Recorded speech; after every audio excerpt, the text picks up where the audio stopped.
May saltik na diktador ng North Korea, mga sangkay, talaga nga namang nanggigigil na sa South Korea. At eto mga sangkay, may panibago po siyang banta at tinigil na po niya dito ang anumang koneksyon sa South Korea. At ang tanong dito mga sangkay, anumang oras nga ba posibleng pumutok itong digmaan?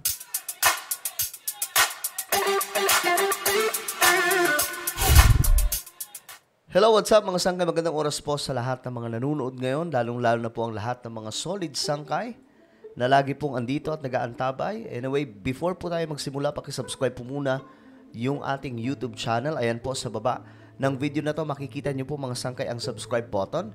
Pindutin nyo lamang po yan, tapos i-click nyo yung bell at i-click nyo po yung all. At kung kayo naman po ay nanonood sa Facebook, huwag nyo pong kailimutan na i-follow ang ating Facebook page. Dahil dito mga sangkay, nag-upload po tayo ng mga mahalagang impormasyon mula sa Pilipinas hanggang sa iba't ibang panig ng ating mundo. Kagaya nitong ating pag-uusapan ngayon. Eto nga po mga sangkay, itong North Korea na si Kim Jong-un, tila baga papunta na po sa digmaan. Video of North Korean leader saying danger of war aggravated amid South Korea-US threats. At kapansin-pansin dito na same po sila ng style ng China. Yung tipong sila, yung gumagawa ng kalokohan, babaliktarin po nila. Diba? Hawig na hawig po sa China. So eto, mga sangkay, ito po yung kanyang mensahe dahil nga po dito sa ginawa ng South Korea. Okay? Ang South Korea kasi, talagang lalo pong nanindigan ngayon. Okay? Laban po sa North Korea. Yung ginagawa ng North. Kasi mga sangkay, nakaraang araw, nagpalipad po ang North Korea ng napakaraming mga rocket at gamit po itong kanilang mga pandigma. At eto, mga sangkay, panoorin po natin. South Korea's president has vowed to punish North Korea multiple times stronger in the event of it carrying out any act of provocation against the South. Ayan o, South Korea vows multiple times stronger response after North Korea says Seoul seen as primary foe. Ito po yung bantaan nila ngayon mga sangkay. Papahagingan sila ng mga kung ano-anong salita. At for sure, nararamdaman na po natin na papunta na po sila sa digmaan. Pero, manalangin pa rin po natin na sana hindi mangyari. No? Kasi, Asia po yan eh. Kapag nangyari yan, ako po, panibagong gulo na naman. Tapos dito sa Asia, malapit-lapit din po yan sa Pilipinas. Yoon Suk-yeol speaking shortly after North Korea's leader Kim Jong-un announced he would do away with the long-standing goal of reunification, seeking instead to amend the constitution to ensure that Seoul is seen as Pyongyang's, quote, primary foe. Lim Yun-suk has more from Seoul. Dapat kasi ang dalawang to mga sangkay, meron po silang friendship goals, kumbaga. Dapat may reunification silang gagawin. Kaya nga lang, mukhang malabo ito, mga sangkay, dahil nga po, parehas ayaw magpatalo. At lalong-lalo na po itong North Korea, mga sangkay, na talagang namang ayaw papigil. In the 1970s, Kim Il-sung, the founder of North Korea, came out with his 3 principles of national reunification following the end of the Korean War in 1953. The principles are achieving reunification independently without interference from any foreign country, promoting great national unity that transcends differences in ideologies and systems, and lastly, peacefulness, that is, reunification without resorting to military means. So, matagal na panahon mga sangkay, marami na pong mga leader ng South Korea ang sumubok na ma-unify muli ang dalawang bansang ito. Ngunit hanggang ngayon mga sangkay, sablay. Despite the division of the two Koreas, which remain technically at war since no permanent peace treaty was ever signed, both sides had the ultimate goal of one day being peacefully reunified. Grabe, no? Yan po yung goal nila mga sangkay, that one day, ma-reunify itong iisang bansa na ngayon ay nahati na po sa dalawa. North Korea and South Korea.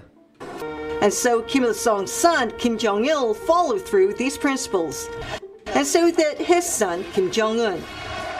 Until this Monday, when Kim Jong-un announced he would no longer pursue peaceful reconciliation with South Korea, which he termed the North's primary foe. So ito po yung video na itong si Kim Jong-un nag-announce na po na never na po siyang gagawa ng akbang para magkaayos or ma-unify ang South Korea and North Korea. At ang reason niya mga sangkay ay ito. Dahil nga daw po sa threat nitong South and United States of America. Ito po mismo ang actual video mga sangkay. North Korean leader Kim Jong-un calls South Korea the most hostile state. Sabi po niya dito, says, ready in event of war. Ready na daw po sila sa digmaan.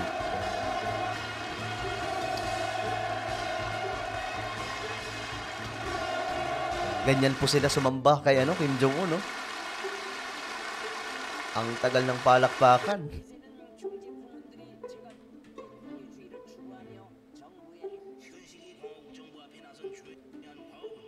Ba't ang tahimik? 대한민국이라는 최대의 적국이 우리의 가장 가까운 이웃에 병존하고 있는 특수한 환경과 미국 Okay, yan po. Basahin nyo na lamang mga sangkay. Pero ang tinutumbok po dito na itong North Korean leader, Kim Jong-un, ay hindi na po papasok sa anumang klaseng pakikipag-usap sa South Korea.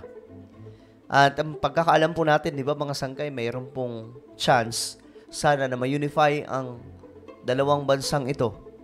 Kaya nga lang, nung napalitan ng isang presidente ng South Korea, ayan na naman, panibago na namang bakbakan ng salitaan at hanggang ngayon, nagpapatuloy. 놈들이 주도하에 군사적 긴장 격화로 지역 정세의 불안정성이 증대되고 있는 현실을 냉철하게 고찰해보면 물리적 충돌에 의한 확전으로 전쟁이 발발할 위험은 현저히 높아졌고 Okay. So, balikan po natin itong balita dito, mga sangkay. Some experts say it's possible Kim Jong-un is trying to find his own style of establishing ties with South Korea. Kim Jong-un says he doesn't want war, but if it happens, North Korea would take the entire Korean peninsula by force. In response to Ayan po, ito po yung presidente ng South. Na after po ng isang pangulo ng South Korea, yung una kasi, yung nauna po dito, nagkaroon po sila ng pag-uusap ni Kim Jong-un. Actually, nagkamayan pa po sila. Pumunta pa po doon mismo sa North Korea. Pagpasok nito mga sangkay, panibagong administrasyon, ayun na naman, bakbakan na naman. those remarks, South Korean President Yoon Suk-yeol said North Korea will be punished multiple times as hard in the event of provocation against the South. Grabe, no? Paparusahan daw po yung North Korea multiple times dahil po sa kanilang ginagawa sa South Korea. Yun na yun, mga sangkay, yung mga pagpapalipad po ng mga rocket papunta po sa mga boundary or mga papasok na po sa teritoryo ng South Korea. 북한 당국은 남북 관계를 동족 관계가 아닌 적대적 두 국가 관계로 규정했습니다. The North Korean authorities defined South and North Korea as two hostile countries, not same-race countries. This shows the North Korea 이는 regime 북한 정권 스스로가 반민족적이고 acknowledges their nature 반역사적 as 집단이라는 anti-national 사실을 and 자인한 것입니다. historical. At the meeting, President Yoon also said that North Korea's latest launch of the solid-fuel intermediate-range ballistic missiles, the IRBM, was a political provocation aimed to divide the South Korean public. Pansinin niyo mga sangkay yung banggaan ng dalawang matataas na leader. Both. Wala, mga sangkay, mukhang malabo po talaga na magkaroon ng unity pa ang dalawang bansang ito. So, ang tanong na lamang po dito, when? Kailan talaga puputok itong digmaan ng dalawang bansang ito? Na we are praying na sana hindi po mangyari. Siyempre, marami din po tayong kababayan, lalong-lalo na po dyan sa South Korea. Hindi ko lang alam kung mayroon ba tayong kababayan sa North. Wala siguro, no? Pero sa South Korea, marami po tayong kababayan dyan. Ngayon, ano po ang inyong opinion, mga sangkay, sa nangyayaring kaguluhan sa South Korea laban sa North Korea ngayon na tinanggal na po ni Kim Jong-un itong possibility na magkaroon po ng reunification ang kanilang hawak na mga bansa. Ano po ang inyong opinion? Just comment down below. Now guys, I invite you please. Mayroon po akong Facebook group. Ito po ay exclusive lamang para sa mga solid sangkay, okay?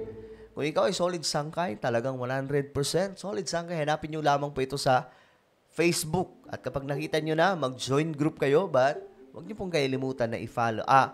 Sagutan ang lahat ng mga katanungan para nang sa ganon, ma-approve po kayo.